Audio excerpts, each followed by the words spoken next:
What's up, YouTubers? This is your boy, Big Metroid fan, coming to you with another video.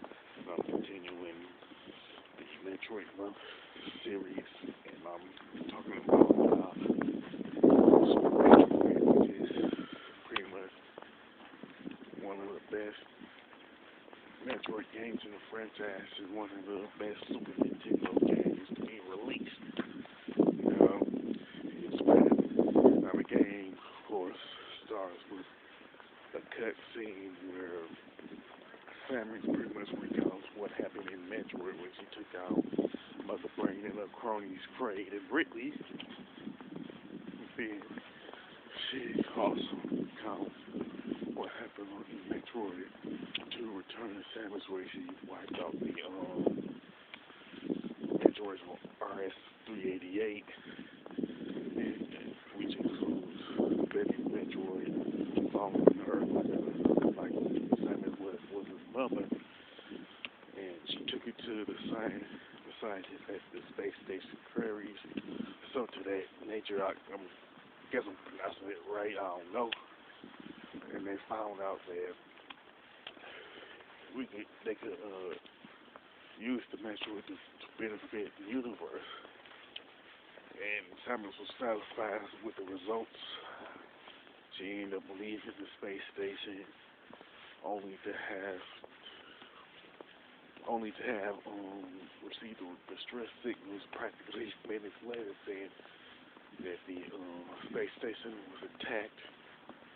You go through the space station, find out the scientists are dead, find out that Ridley was revived, and it was him and the space pilots was responsible for the scientists being killed in an attack. And when you battle Ridley, at some point, he pretty much takes the Baby Metroid and flies off with it.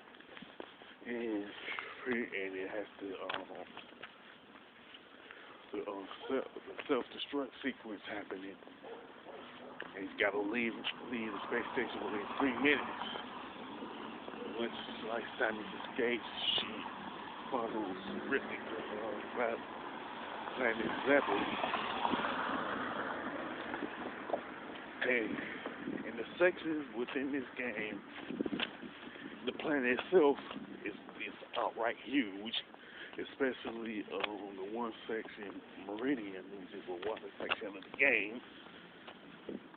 And of course, you're going to search to find Baby Metroid.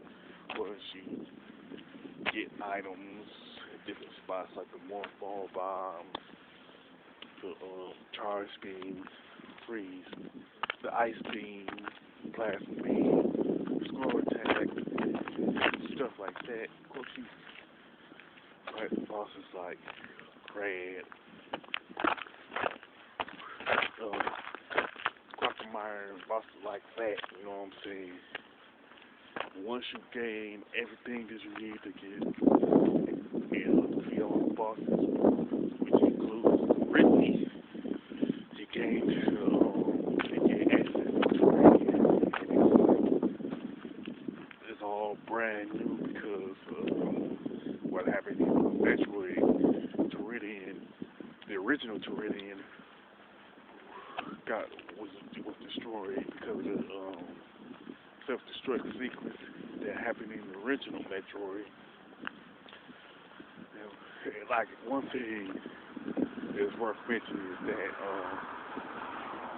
after you really find that the glass, that the container that the Baby Metroid was in was open after you beat, of course after you beat Ridley, and you wonder what happened to it, you know what I'm saying? And you won't find out until you get into a Cerulean, where you find this one hopper, and you find this gigantic Metroid attacking it, and that Metroid attacks you, pretty much leaving you with one health left. And come to find out that same Baby Metroid from earlier it felt guilty and it flew off. And once you meet the Mother Brain, still in the same glass case as in Metroid, With one particular difference in that the space pirate built her a cybernetic body. So you have to fight her like a, have to fight her in that with her in that cybernetic body. And at some point, at one point during the boss battle, she just Mother Brain just head it on snapper and tail out of nowhere. The baby Metroid gets Mother Brain and saps energy from Mother Brain, also the Hyper Beam too. And what ended up happening, the baby Metroid ended up gives Simon his energy back, and the special relic, which I just mentioned, the Hyper Beam, and you pretty much put your foot up in Simon's behind, not Simon's, but Mother Brain's behind with the Hyper Beam, and she crumbles. Her cybernetic body is destroyed, and her head turns into dust, which pretty much activates self-destruct sequence again.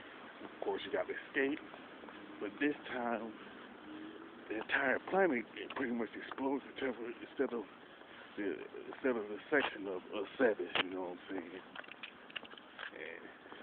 And once that happens, that gives you a percentage of items that you receive in the show credits. Now, like I said before, the Super Metroid is pretty much one of the best games ever.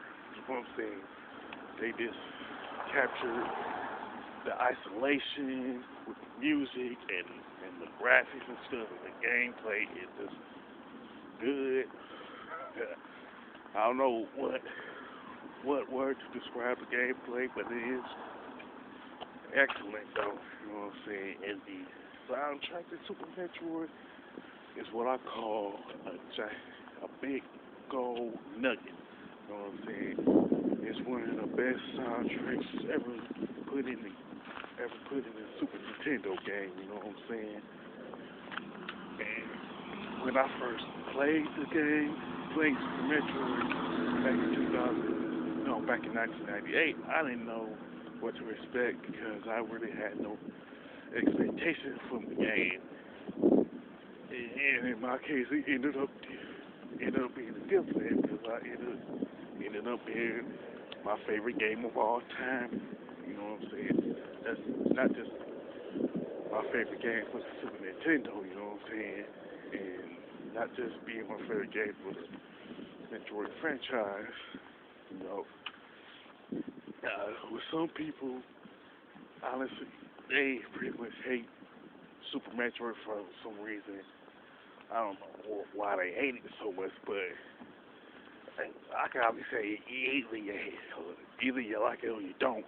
You know, and either you're a fan of it or you're not. You know what I'm saying? So it's kind of like Super Metroid is one of those games that the impact that came from Super Metroid is still being remembered and still being felt today in other games, and because of that, it has that one subgenre of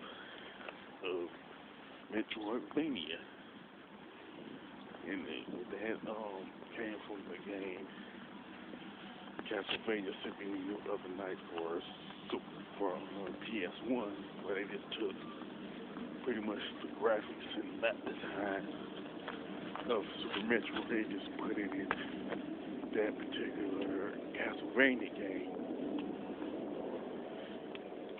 So that's the type of impact that Super Metroid has had on the gaming industry as a whole. You know what I'm saying? So with that being said, leave your comments in the comment section. Like what I had to say about Super Metroid. And if you like this video, don't hesitate to click the thumbs up button. Don't hesitate to share it. And don't forget to subscribe. This is your boy, Big Metroid Fan 12, signing off. And in the next one. video of the Metroid Month, I will talk about Metroid Other M.